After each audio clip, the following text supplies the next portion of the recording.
দিনকে দিন সবটা যে কি হলো, দিন দুপুরে একটা অল্প বয়সী মেয়েকে 4টে ছেলে মিলে ডিস্টার্ব করছে। মনে হয় ওরা গাড়িতেও তুলে নিয়ে যেতে পারে। এই গাড়িটা দাঁড় করা তো। কি হবে দাদা, ঝুট ঝামেলায় গিয়ে আপনার কল টাইমের সময় হয়ে গেছে, পৌঁছতে দেরি হয়ে যাবে। আচ্ছা চলো।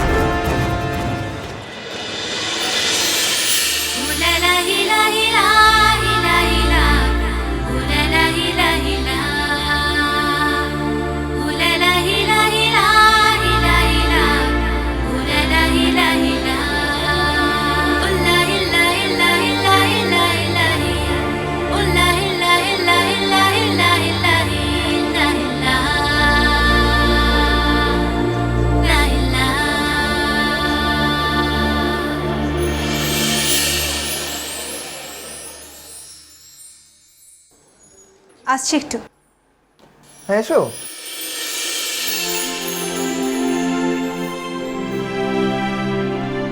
তোমার সঙ্গে আমার একটা পার্সোনাল কথা ছিল আয়ুষ। হ্যাঁ বলো। এই তোর একটু বাইরে যেতে, একটু পরে।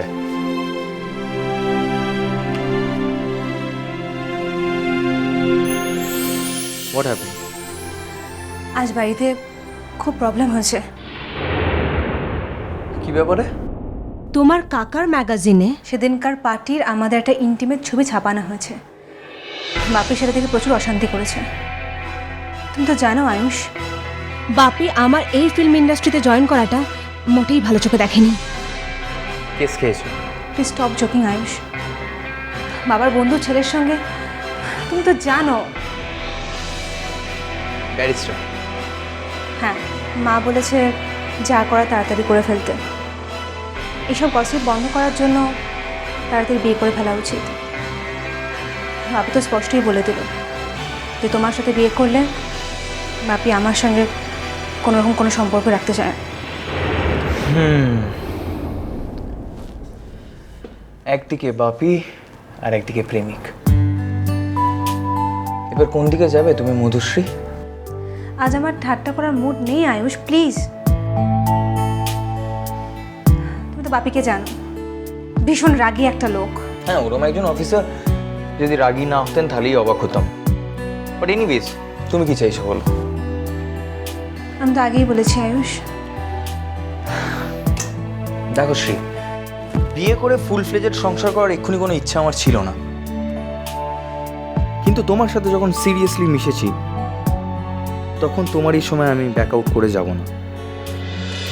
আয়ুষ, আমি খুব অল্প দিনে এই ইন্ডাস্ট্রিতে সাকসেস পেয়েছি। আমি জানি সেটা শুধু আমার অভিনয় ক্ষমতার জোরে হয়নি, সেটা তোমাদের মতো একটা বড় হাউসের ব্যানার সঙ্গে ছিল বলেও হয়েছে। তাই আমাকে এই ইন্ডাস্ট্রিতে সাকসেসফুলি কাজ করে যেতে হলে তোমাকে বিয়ে করতেই হবে। রাজদীপের ফ্যামিলি আমাকে ক্যারিয়ার করতে দেবে না, but I want to stay in this world.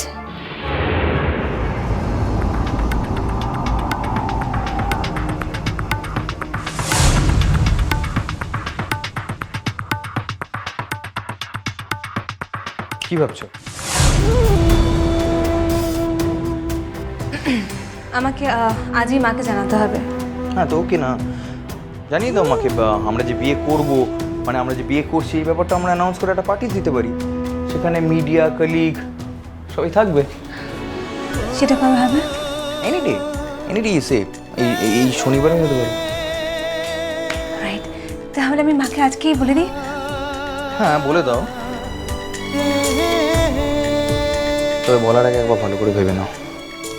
কি ভাববো?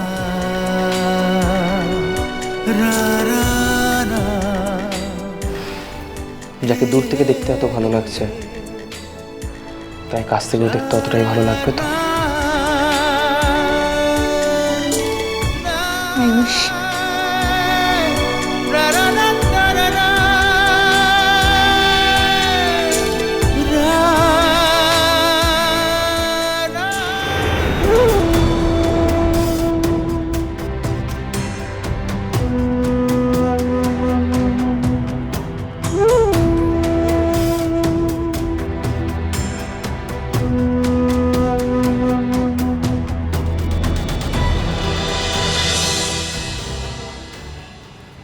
বলছি আয়ুষ কুমার কি এই স্টুডিওতে কাজ করেন? তুমি কে?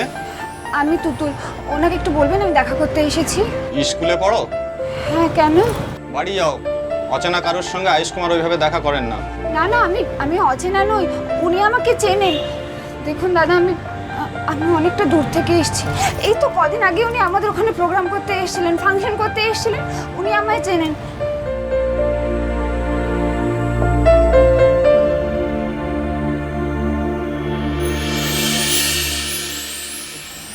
কি নাম বললে তোমার? তুতুল। এখানটাতে লিখে দাও তো, দেখছি। এখানে? হ্যাঁ, এখানটাতে লিখে দাও।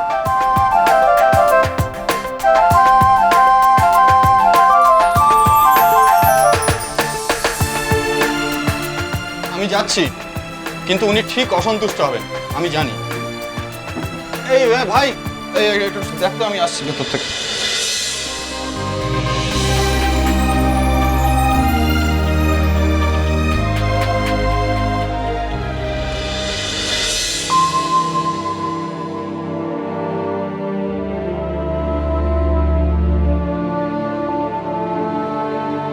দীপ,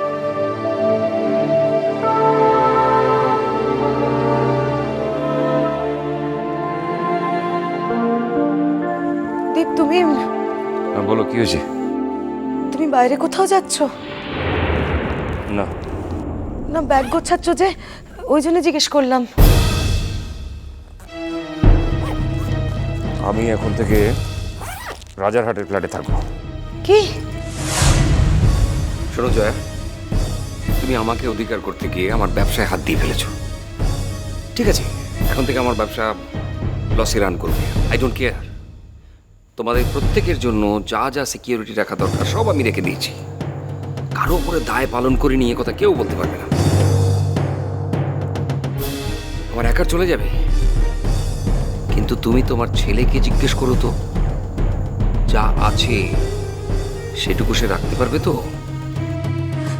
দীপ, দীপ, কি বলছোটা কি তুমি? আমি তোমার ব্যবসায় হাত দিয়ে ফেলেছি মানেটা কি? আমি তোমার ব্যবসা সংক্রান্ত কোনোদিন কোনো কথা বলিনি, কোনো দিনও বলিনি, অথচ জয়া, নেক্সট উইকে আমার নতুন ছবির কাজ শুরু হচ্ছে, আর সেই ছবিতে একটা অত্যন্ত ভাইটাল চরিত্রে লেখা রয়েছে।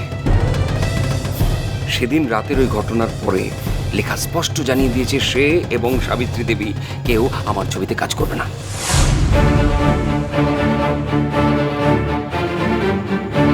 ঠিক আছে দীপ, আমি মানছি তোমার কথা অনুযায়ী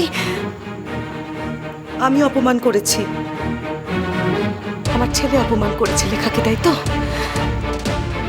কিন্তু একটু ভেবে দেখো তো, তুমি তো কিছু করোনি, তাহলে তোমার ওপর রাগ করে তোমার ছবিতে অভিনয় করা বন্ধ করে দেবে কেন? পালাই ষাট, তুমি বোঝাও ওকে। শোনো জয়া, সেদিন তোমার ছেলে যেটা করেছে রীতিমতো অনধিকার চর্চা। ওকে কে বলেছে, কে অধিকার দিয়েছে লেখাকে ওইভাবে অপমান করার? আর ও তো শুধু একজন নিতান্ত সাধারণ মানুষকে অপমান করেনি, লেখার মতন একজন ট্যালেন্টেড অ্যাক্ট্রেসকেও ইনসাল্ট করেছে। আফটার অল, লেখার একটা নিজস্ব পরিচয় আছে, সেই পরিচয়ের জন্য লোকে ওকে শ্রদ্ধা করে, সম্মান করে। সেই পরিচয়টা তো আমি ওকে তুলে দিইনি, নিজস্ব যোগ্যতায় এই পরিচয়টা ও গড়ে তুলেছে। আর চাইলেই তো যে কেউ তার মতো হয়ে যেতে পারবে না।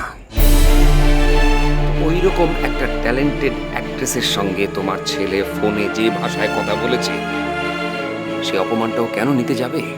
ঠিকই তো, ট্যালেন্টেড মানুষদের মান সম্মান সাধারণ মানুষদের থেকে তো খুব আলাদা হয়, তাই না? এও ঠিক, চেষ্টা করলেও লেখার মতো অভিনেত্রী হওয়া যায় না। আবার এও ঠিক, অনেককে আবার চেষ্টা করার সুযোগটাও দেওয়া হয় না।